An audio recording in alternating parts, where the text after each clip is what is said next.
여호와께서 모세에게 말씀하여 이르시되 이스라엘 자손에게 말하여 이르라. 화목제물을 여호와께 드리려는 자는 그 화목제물 중에서 그의 예물을 여호와께 가져오되 여호와의 화제물은 그 사람이 자기 손으로 가져올지니 곧 그 제물의 기름과 가슴을 가져올 것이요 제사장은 그 가슴을 여호와 앞에 흔들어 요제를 삼고 그 기름은 제단 위에서 불사를 것이며 가슴은 아론과 그의 자손에게 돌릴 것이며 또 너희는 그 화목제물의 오른쪽 뒷다리를 제사장에게 주어 거제를 삼을지니 아론의 자손 중에서 화목제물의 피와 기름을 드리는 자는 그 오른쪽 뒷다리를 자기의 소득으로 삼을 것이니라. 내가 이스라엘 자손의 화목제물 중에서 그 흔든 가슴과 든 뒷다리를 가져다가 제사장 아론과 그의 자손에게 주었나니 이는 이스라엘 자손에게서 받을 영원한 소득이니라. 이는 여호와의 화제물 중에서 아론에게 돌릴 것과 그의 아들들에게 돌릴 것이니 그들을 세워 여호와의 제사장의 직분을 행하게 한 날 곧 그들에게 기름 부은 날에 여호와께서 명령하사 이스라엘 자손 중에서 그들에게 돌리게 하시는 것이라. 대대로 영원히 받을 소득이니라.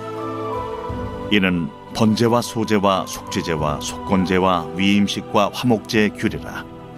여호와께서 시내 광야에서 이스라엘 자손에게 그 예물을 여호와께 드리라 명령하신 날에 시내산에서 이같이 모세에게 명령하셨더라. 우리가 이제 화목제물을 드리는 이제 규례를 이제 마지막으로 살펴보고 이 5대 제사를 이제 정리해보는 시간을 갖겠습니다. 자, 화목제 규례 이제 세 가지를 말하고 있는데요. 화목제를 드리는 이제 규례, 그다음에 피와 기름을 먹지 말 것에 대한 규례, 그다음에 그리고 제사장에게 바쳐질 소득에 대한 규례를 지금 말을 하고 있습니다.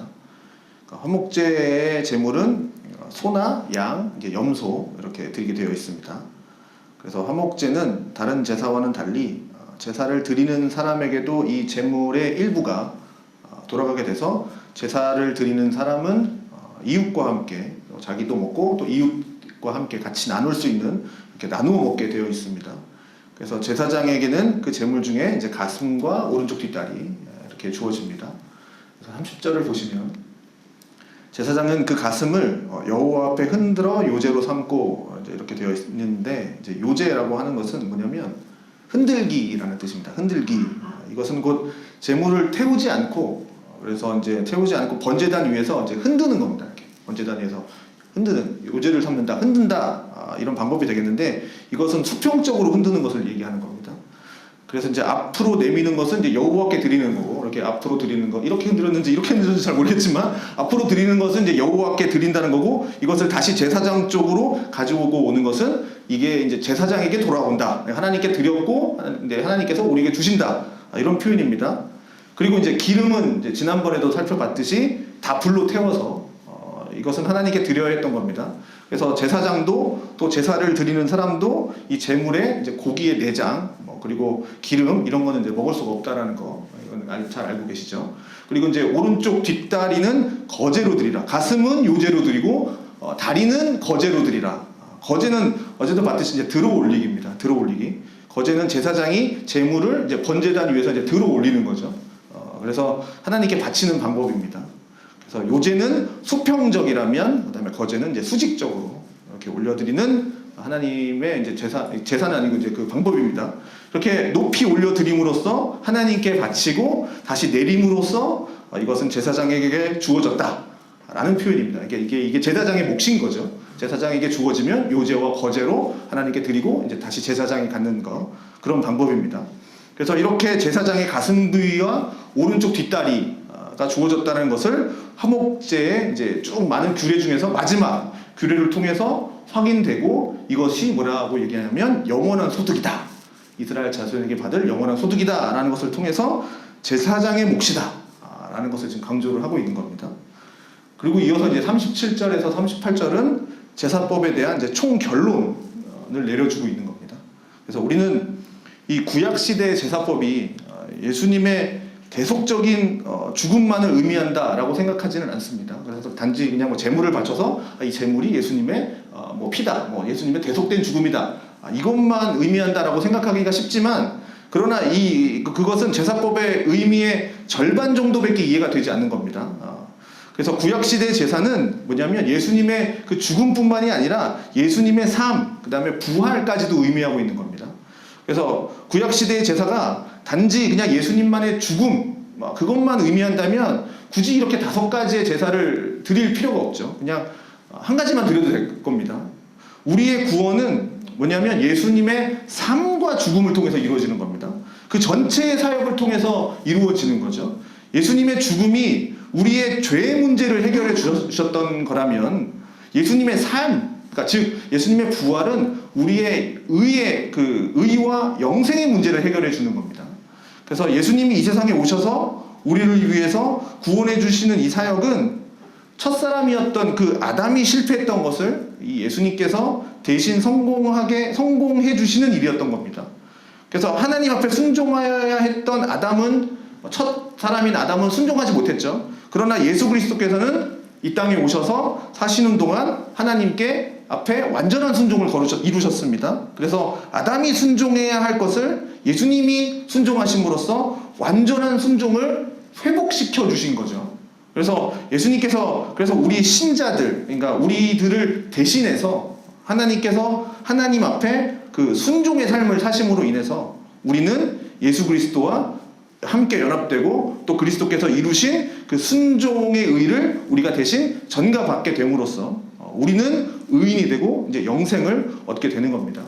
그래서 여호와께 향기로운 냄새다 라는 표현하고 있는 그 번제, 소제, 화목제, 그래서 예수님의 그 삶이 하나님께 순종했던, 완전히 순복했던 그 삶이 우리를 구원하시기 위한 것이었다 라는 것을 예표하는 제사가 되겠습니다. 번제, 소제, 화목제. 또 아담은 하지 말아야 할 것을 함으로 인해서 불순종하게 됐죠. 그래서 아담의 불순종으로 인해서 그 죄의 결과로 어떻게 됩니까? 영생이 아니라 죽음이 우리에게 주어졌고, 그래서 예수님의 죽음은 아담이 지은 불순종의 불순종한 그 죄의 대가를 대신 치루어 주시는 것이 됐습니다. 그래서 예수님은 우리를 대신해서 죄값을 대신 치르심으로써 우리가 용서를 받게 되는 거죠. 그래서 속죄제, 속건제, 죄에 대한 용서에 대한 그 제사, 속죄제, 속건제는 예수님의 죽음을 통해서 죄의 문제가 해결되었다라는 것을 예표하는 제사가 되겠습니다. 그러므로 번제, 소제, 화목제, 속건제, 속죄제, 이 5가지 제사는 단순히 그냥 예수님의 죽음, 그냥 우리를 위해서 대신 죽으셨다, 그것만 말하는 게 아니라, 그리고 우리의 죄의 문제를 해결해 주시는 것만을 말하는 게 아니라 예수님의 구원 사역에 대한 더 크고 더 종합적인, 총체적인 의미를 보여준다라고 말할 수 있겠습니다. 그래서 예수님의 죽음과 그다음에 예수님께서의 이 땅 가운데의 삶, 예수님의 부활, 이 모든 것을 나타내주고 있는 게 이 제사에 담겨있는, 예표하고 있는 의미인 거죠. 그래서 예수님의 삶과 죽음과 모든 사역은 이 죄의 죽음의 문제, 죄와 죽음의 모든 문제를 해결해주고 또 의와 영생의 모든 문제를 해결해주는 것이 되겠습니다. 그래서 이 5가지 제사 중에서 소제를 제외하고는 동물을 바침으로써 피가 드려집니다. 이것은 죄의 문제를 해결하는 것이죠. 죄는 하나님의 형벌을 받는 문제가 발생했고, 죄를 지음으로 이제 하나님의 형벌을 받게 되죠. 그래서 그 또 죄는 하나님과의 불화가 생겼기 때문에, 그래서 가해자와 피해자 사이에도 이제 불화가 생겼습니다. 그리고 이 죄는 죄를 짓는 사람이 오염되게 만들었고, 또 죄로 인해서 피해가 발생되었죠. 그래서 이러한 죄의 문제를 다양한 측면에서 해결해 주고 있는 것이 이 다양한 제사의 방법이 되겠습니다. 그래서 이제 정리를 하면, 번제를 통해서 죄가 일으킨 형벌의 문제를 해결해 주고 하나님의 진노를 멈추게 하고, 화목제를 통해서 죄가 일으킨 불화와 그 불화의 문제를 해결함으로써 하나님과의 교제를 다시 회복하게 하고, 속죄제를 통해서 죄가 일으킨 그 오염의 문제를 씻어주고, 또 속건제를 통해서 죄를 통해서 나타난 그 문제들을 해결해주는 그러한 일들, 그 죄의 피해를 보상해주는 일들이 일어나는 겁니다. 자, 그래서 종합해 보면 번제는 뭐냐? 완전한 순종을 의미한다. 그리고 하나님의 진노, 그 죄로 인한 하나님의 진노를 그 진노에 대한 해결을 이 번제를 통해서 하나님은 받으시게 되는 겁니다. 소제는 뭐냐면 감사와 성화의 삶. 그래서 소제를 통해서 우리 역시 자기 깨어짐에 삶을 살아야 한다라는 걸 보여주고 있습니다. 완전히 소재는 그 곡식을 갈아서 올리지 않습니까? 내가 완전히 부서지는 거죠. 화목제는 죄로 인해서 하나님과 멀어졌던 그 하나님과의 관계, 하나님과의 불화를 해결해주고 하나님과의 교제를 회복하는 겁니다.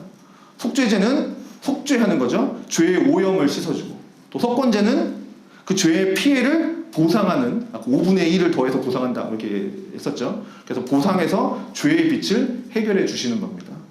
자, 이렇게 복잡하지만 하나님은 5가지의 이 제사 방법을 주셨고, 이 제사를 통해서 죄로 인해서 하나님께 나아갈 수 없었던 사람들이 이제는 하나님께 나아갈 수 있는 거죠. 이 제사를 통해서 하나님께 나아갈 수 있게 되었고, 또 의롭지 못한 사람들이 또 이것을 통해서 의를 회복할 수 있는 그 길을 주셨고, 이것은 결국 뭡니까? 예수 그리스도의 삶과 또 예수 그리스도의 죽음을 통해서 우리들이 어떻게 하나님에게 나아갈 것인가를 보여주는 예표가 되는 겁니다. 그래서 지금 우리는 구약 시대를 살고 있지 않고 신약 시대를 살고 있기 때문에, 신약 시대를 사는 우리들은 더 이상 그렇게 구약에서 말하는 이런 제사를 드리고 있지는 않습니다. 그러나 이것을 통해서 우리가 어떻게 나아가야 하는가, 하나님께 어떻게 나아가야 하는지를 지금도 우리는 배우고 있는 겁니다. 그래서 이 모든 것을 완전한 제물이 되셔서 우리를 위해서 이루어 주신 그 예수 그리스도를 통해서 우리는 더욱더 하나님께 나아갈 수가 있게 된 것이죠. 예전에는, 그러니까 이것은 이거는 1년에 한 번씩 드렸지 않습니까? 그렇지만 예수 그리스도의 완전한 희생으로 인해서 우리는 더 이상 이제는 완전히 해결해 주신 거죠. 죄의 문제를 1년에 한 번씩 이렇게 드리지 않고. 자, 그렇기 때문에 오늘도 우리는 예수 그리스도를 바라보는 마음으로 우리는 살아가야 된다는 거죠. 그래서 오늘도 우리는 우리를 위해서 친히 이 번제, 소제, 화목제, 속죄제, 속건제의 제물이 되어주신 그 예수 그리스도를 사랑하는 마음으로 나가야 됩니다. 그 은혜로 말미암아 하나님께 나아갈 수 있는 새롭고 살아있는 길이 이제 열리게 되는 것이죠. 그래서 우리는 오늘도 더욱 예수 그리스도를 깊이 만나는 하루를 또 내일을 또 살아가시는 여러분 되시기를 바라겠습니다.